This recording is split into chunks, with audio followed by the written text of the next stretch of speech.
Bayangkan Anda lagi duduk nih, terus di depan Anda ada papan tulis besar. Penuh dengan coretan persamaan kalkulus ya. Bener banget, sebuah teka-teki matematika tingkat tinggi.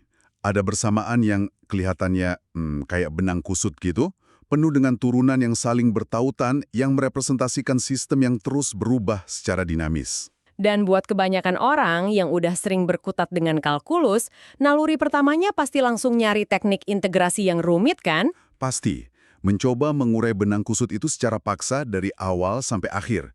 Tapi, gimana kalau ternyata ada jalan pintas yang sama sekali nggak terduga? Jalan pintas yang bahkan terdengar agak terlalu sederhana untuk matematika tingkat lanjut. Tepat.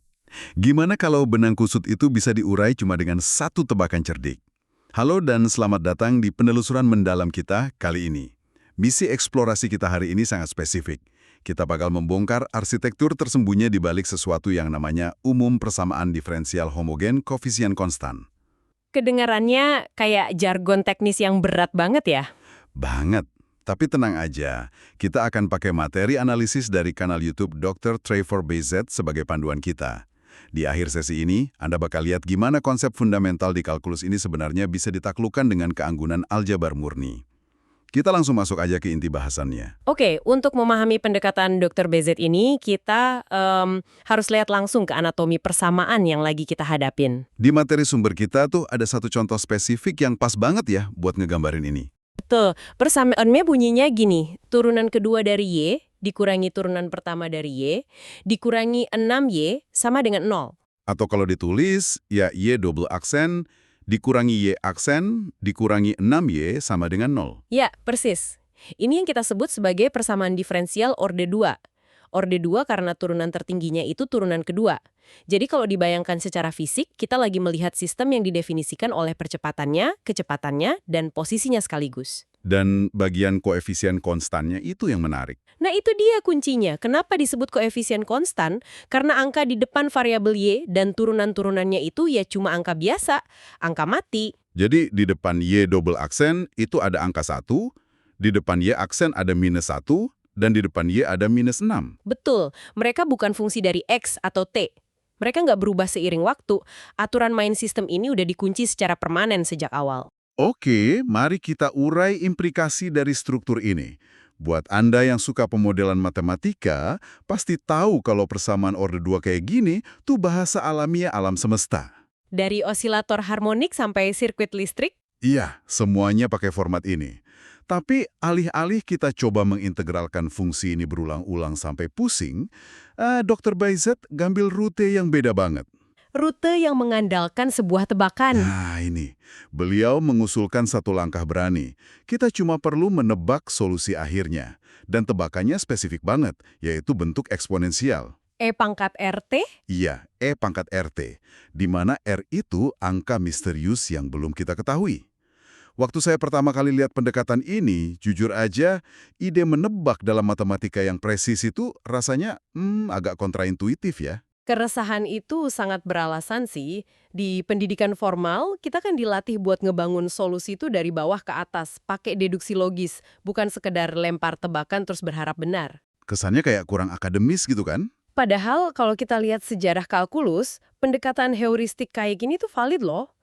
Logikanya sama persis kayak pas kita nyari anti turunan di materi integral dasar. Oh ya, pas kita ngenalin polanya, terus kita ajuin kandidat tebakan, Tepat.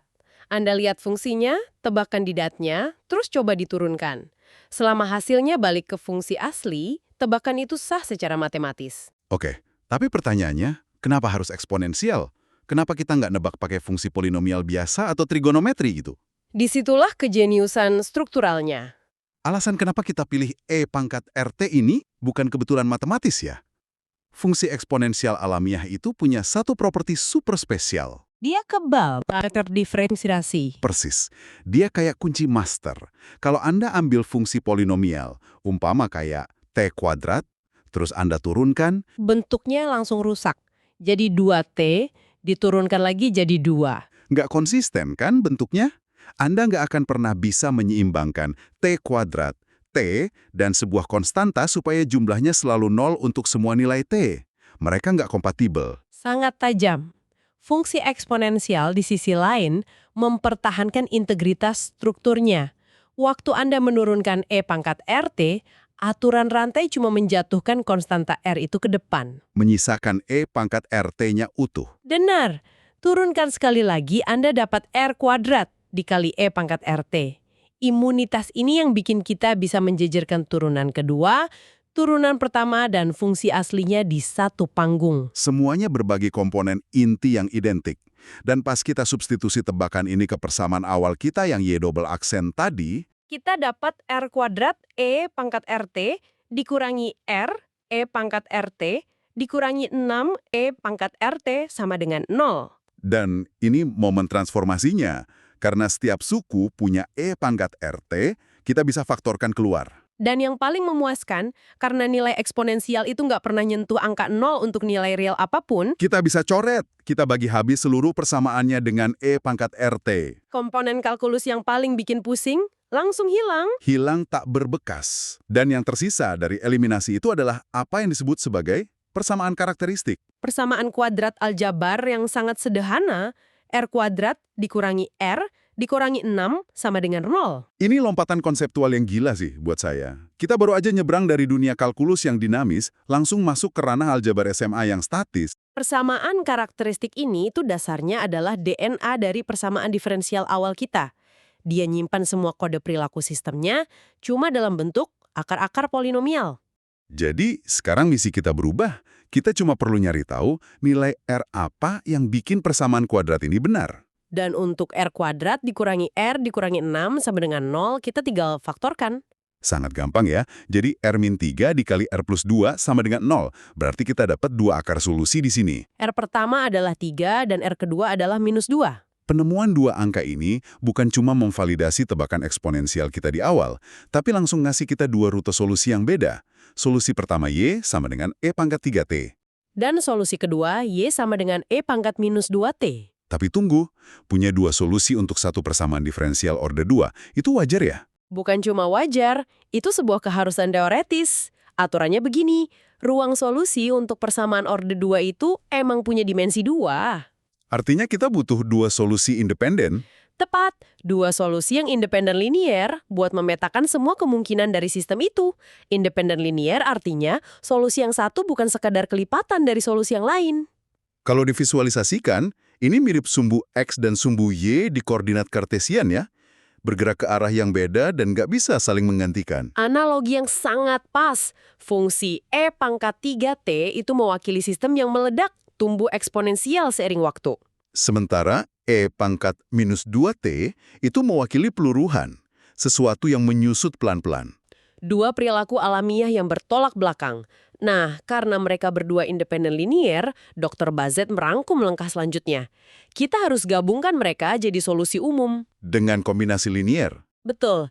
Kita kalikan solusi pertama dengan konstanta arbitrer, sebut saja C1, lalu solusi kedua dengan C2. Terus dijumlahkan.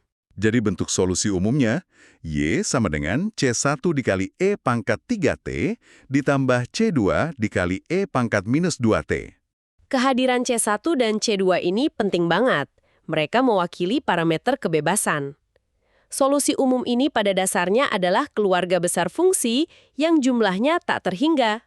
Tiap nilai C1 dan C2 mencerminkan satu realitas spesifik. Nah lalu, apa artinya ini buat Anda yang lagi ngerjain fenomena nyata? Di dunia nyata, entah itu suspensi mobil atau redaman sirkuit, kita nggak berurusan dengan probabilitas tak terhingga. Kita cuma melihat satu kejadian fisik yang terukur. Disinilah kita butuh yang namanya masalah nilai awal atau initial value problem. Solusi umum tadi itu kan petanya, nah kondisi awal ini adalah koordinat GPS-nya. Oin, di mana pengamatan kita dimulai? Di sumber yang kita bahas, kita dikasih dua koordinat GPS ini. Kondisi pertamanya, saat waktu T sama dengan 0, nilai fungsi Y itu 1. Dan kondisi keduanya ngomongin perubahannya. Saat T sama dengan 0, kecepatan perubahannya atau turunan pertamanya itu 2. Kenapa kita butuh sampai dua kondisi batas sih?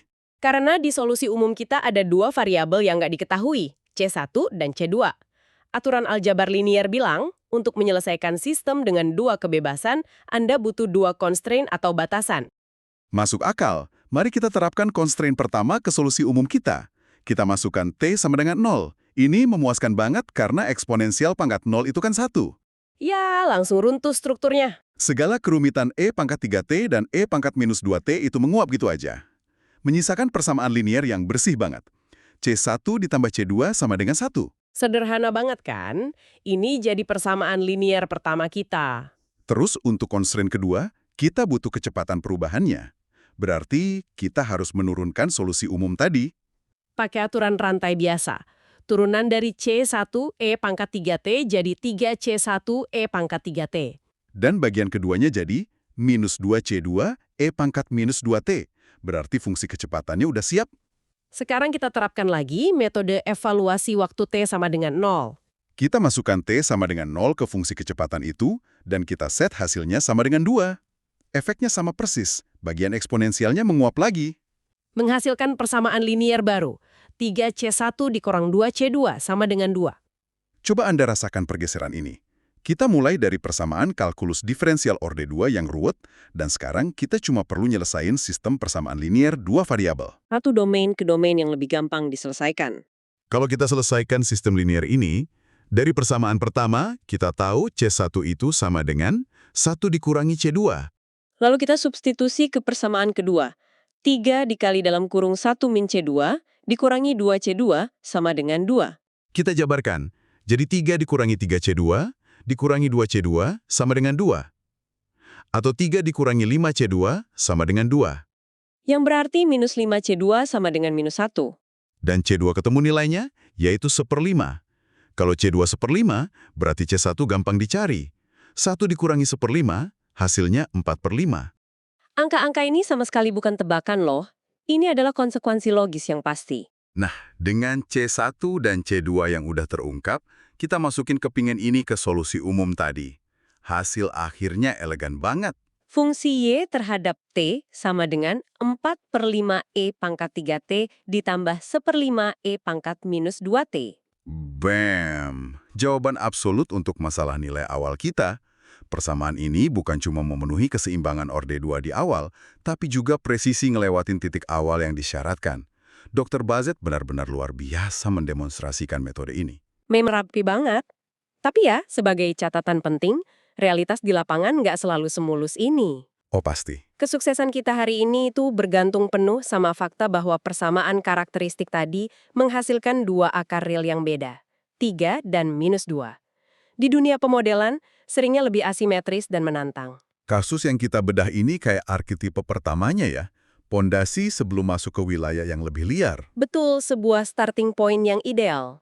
Tapi tetap aja refleksinya mendalam banget buat saya. Kita melihat langsung gimana struktur kalkulus yang mengintimidasi ternyata nyembunyiin geometri aljabar. Dengan kunci eksponensial tadi. Ya, kita maksa masalah kalkulus tak terbatas, nyusut jadi problem pemfaktoran yang simple. Ini ngajarin kita kalau kompleksitas itu seringkali cuma kesederhanaan yang lagi pakai topeng. Keindahan analitis ini jadi bukti kalau matematika itu koheren banget. Mau secanggih apapun cabangnya, ujungnya selalu terikat ke logika dasar. Membaca persamaan karakteristik itu ibarat ngebaca cetak biru genetik dari sebuah sistem fisika. Pemahaman inilah yang bikin insinyur bisa memprediksi masa depan dari sebuah sistem nyata. Mengingat luasnya potensi ini, sebelum kita tutup, saya pengen ninggalin Anda dengan satu pemikiran provokatif. Silakan. Semua logika yang kita bangun hari ini kan bertumpu pada pondasi bahwa akarnya beda ya, 3 dan min 2. Tapi mari kita main-main dengan arsitektur ini. Bayangkan kalau pas Anda faktorkan persamaan karakteristiknya, kedua akarnya identik, kembar. R pertama 3 dan R kedua juga 3. Nah, kita kan jadi kehilangan independensi linier buat solusi kedua kita dong. Apa yang harus dilakukan sistemnya untuk bertahan? Atau yang lebih gila lagi, gimana kalau persamaan itu ndak punya akar real sama sekali? Akar imajiner. Tepat, akar bilangan imajiner yang memaksa Anda berurusan dengan akar negatif. Seperti apa wujud fisis dari sebuah sistem yang DNA pergerakannya terbuat dari angka imajiner? Apakah itu berosilasi tanpa henti? Biarkan pertanyaan ini mengganggu dan memancing intuisi analitis Anda. Sampai kita ketemu lagi di penelusuran berikutnya. Teruslah mengeksplorasi dan terima kasih sudah menemani diskusi kita.